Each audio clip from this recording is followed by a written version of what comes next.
Hello friends, my name is Piyush Kumar and today we are going to discuss history as an optional paper in UPSC Civil Services examination. As far as I'm concerned, I have been student of history for last 2 decades and I have been teaching this paper for last 1 decade. So it may be possible that I do have my biasness or I have my reservations towards this subject. But at the same time, I'll just try here to discuss history as an optional paper in UPSC Civil Services examination being unbiased, right? So I'm just trying for that. Look, as far as this history optional paper is concerned, so there were so many rumors. Let us begin with the rumors which are there in the market for this optional paper. So one thing that is very much true, that whenever you are coming to prepare this, prepare for this UPSC Civil Services examination, so there's a big question in the mind, what optional papers you should go for. Because choosing the optional is a sort of, big part of your strategy. Because if you're choosing the right optional paper, in that case, definitely your journey might be easy or your journey might be tough. You're choosing a wrong optional paper. So look, I'm not saying that history is the only subject through which you can clear this UPSC Civil Services examination. Every paper has its own pros and cons, right? But at the same time, here we are just going to discuss about the pros and cons for this optional paper. And definitely, as I told you, that the utility of the optional paper is very important, and that is why while choosing this optional paper, you have to be very, cautious. And that is why we decided to come up with this video where we are going to discuss how we can discuss about the pros and cons of history as an optional paper. So once you, as far as this history optional paper is concerned, so the first thing which is very important, that there were so many rumors in the market regarding this optional paper. Once you decided to choose this, history as an optional paper, so there were so many rumors you have to face off, right? And in those rumors we can discuss about, like the first rumor which is very popular, that history is having vast syllabi. To an extent, this seems true also, that history is having a vast syllabus. But the thing is that if we'll compare it with the other optional papers or the other, syllabi of the other optional papers, in that case, it seems true that history is having the vast syllabus. But the thing is that, look, if we'll unfold the syllabus, in that case, you'll find that the other papers, they have just discussed one topic and the subtopics are not discussed. So if we'll unfold the syllabus, in that case, you'll find that the syllabus was much extended or much vast as compared to the other papers or the history. In history, what is true, that in history you'll find that each and every minute detail or the subtopics have been written in the syllabus, and that is why it is having an extended syllabus, or it seems very vast, but this is practically not true. As I'm telling you that each and every topic has been mentioned in the syllabus, and that is why it seems that it is very vast, or we can say it is very tough to be covered. But these kind of this is a simple rumor. If you'll see the syllabus seriously, in that case you'll find that every topic has been mentioned there, right? And it is easy for your preparation, because now you're not supposed to be misguided, because as the syllabus and each and every minute details are given in the syllabus, so you must follow the syllabus while preparing for this optional paper. So that is one of the facility that you are having with this optional paper. The second rumor which is there with this subject, that history is full of facts. Yes, that's true, that history is having certain amount of facts. But while discussing about this particular topic, you need to think one fact, that every syllabus, every optional paper or every discipline is having certain amount of facts, right? Either you talk about political science, you talk about public administration, you talk about geography, you talk about anthropology. So whenever you talk about any optional paper or any discipline, so definitely there are some amount of facts. So this is true with history also, that yes, in history the facts are also in history the facts are also very important. But at the same time, you remember that as far as you think that once you as far as this optional paper is concerned, history as an optional paper is concerned, so there the dates, the names, and these are very important things. So I think you are in a big confusion. Well, history as a discipline does not require those names and facts. Facts are very much important here, but I think the facts are the secondary thing and the analysis is the most important thing, and you just need certain amount of facts to supplement your analysis, because if you're not providing any facts to support your analysis, in that case definitely the validity is doubtful, or the validity of the analysis is doubtful. So to that extent you definitely require the facts, but it doesn't mean that you need to write so many facts, so many dates, so many names and other things. So definitely you had just to substantiate your answer, your analysis with certain facts. To that extent, definitely you require some certain amount of facts, and which is simultaneously true for any other discipline in the UPSC Civil Services examination. The third thing, which is also very important while preparing this, history as an optional paper, that this subject is a static subject, and that is why it seems boring, right?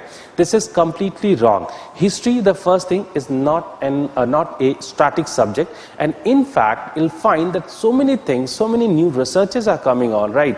Every day, if you're reading the newspaper, in that case, you'll find that so many new researches are coming every day, and somehow these researches are capable of changing the earlier notion or the earlier perception of history, and that is why we can't call this subject as a very static subject. But yes, that's true that as compared to other subjects, that yes, this subject is slightly static, because every day it's not changing in that way, or the pace of change is slightly slow, is not like other papers. So I think this is one of the sort of best thing for, or we can say one of the very good thing with this optional paper, that once you are trying to revise the syllabus or the history syllabus for the next year, right, in that case there was only few things which are changing, most of the things are stagnant, right, or static. So in that case it is easy for you, right?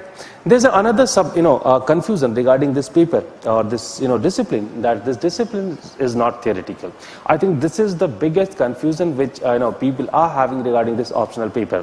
Look, history is also a discipline, and in fact you do know that with the beginning of the Indian university system or Indian college system or the higher education, you'll find that history was always always a subject being taught in the universities in the colleges, right? So if you think that history is a subject which is always it's all about facts, or it's all about sort of simple stories and some other things, and there was no as such theoretical part in this optional paper. So I think this is the biggest confusion, and that's the reason that people are not very capable of scoring very good marks in history. Look, history is also a theoretical subject, but yes, definitely the theoretical part is not like the other subjects. If we'll compare it with the other subjects, in that case you'll find that history, in other subjects you'll find that the first paper is all about the theories, and the second part is definitely the implication of those theories. But that definitely it is not true with history, that in history it is not all about theories, but definitely a theoretical understanding is very much required. And once you have conceptualized the theoretical understanding, so now it is easy to deal with the subjects, because this subject is also revolving around certain theories. And as I told you, that once you have conceptualized those theories, so now it is becoming very easy to comprehend the subject. It is becoming very easy for you to write the answers and write an analytical answer. That's the most important thing, right? So these are some confusions, and I just genuinely try to answer those confusions, right? Now coming to the positive parts of this syllabus, this optional paper, let me discuss some more points, right? So as far as the positive points are there, so one thing which is coming to the facts, one thing which is very much true with this optional paper, that with the beginning of the civil services examination, history is always a subject, right, which was always liked by the people or the UPSC aspirant. And in fact, UPSC civil services examination, you'll find that always a good number of people cleared the examination with the help of this optional paper. So if you'll see the figures, in that case you'll find that around 8% people are clearing this UPSC civil services examination with this discipline, and 8% I think it's a very good figure. And if people are clearing, this much number of people are clearing UPSC civil services examination with this optional paper, so I think this data is more than enough to make you clear about the utility of this optional paper in UPSC civil services examination, right? In fact, in 2017 UPSC result, you'll find that yes, the result was very good, and people have scored very good in this optional paper, and that is why you'll find a good number of people cleared, although the data is not available to us yet, and it will take some time to get the data. But yes, I think as far as we have analyzed the result, you'll find that good number of people have cleared this examination with this optional paper, right? The second important thing, which is discussed by most of the people, that as far as history is concerned, so in GS paper 1, you'll find good use of history. Around 110 to 130, marks questions are coming from this optional paper, right? Oh, sorry, from this discipline. And as, half of the paper, half of the, questions in paper 1 are coming from history. So definitely this is a sort of, direct implication of history, in general studies paper. But once you discuss, the marks, or we can say the direct involvement of history in GS, apart from this, there are some other things that must be discussed here. Look, there are two kind of involvements of history that could be noticed in, rest of the UPSC, like direct involvement and the indirect involvement. So direct involvement that I have already discussed, and as far as this indirect involvement is concerned, so there history is also playing very major role. The first thing, that it is very much true that history is such a subject which is not, directly, which cannot be directly part of, rest of the syllabus, but indirectly it's playing very major role. Such as if you'll see that, in paper 4, right, which is the paper of ethics. So in paper 4, you'll find that so many historical figures are there, and the their theories or their understanding or their their understanding of society. These are the things which are very playing very major role in ethics or the paper 4 of general studies. So this is also one of the thing. Apart from this, one of the thing which is very important. Apart from this, there might be some other things which are also very important. That, in paper 2 or paper 3, whenever you need to understand either economy or polity or any other subject, so first you need to understand the historical background of anything. Suppose you are talking about the Indian Constitution. So without understanding the historical, aspects of the Indian Constitution, definitely you won't be able to understand the, Indian Constitution in a pretty good manner. Suppose you are talking about, the framing of Indian Constitution, or we can, if we are talking about, the implication of Indian Constitution. So without understanding the freedom movement, the confusions and the, and the some other things which were there with the, Indian framing of the Indian Constitution, definitely you won't be able to, comprehend that subject in a good manner. So that is simultaneously true for paper 3rd also. Like if you're talking about Indian economy, so there also you need to understand about the colonial exploitation, you need to understand about the, in what way the colonial economy was functioning, right? So you need to understand about the Nehru's role in the, Indian economy. So there were so many things, or there so many historical aspects which are very much required in the other papers as well, right?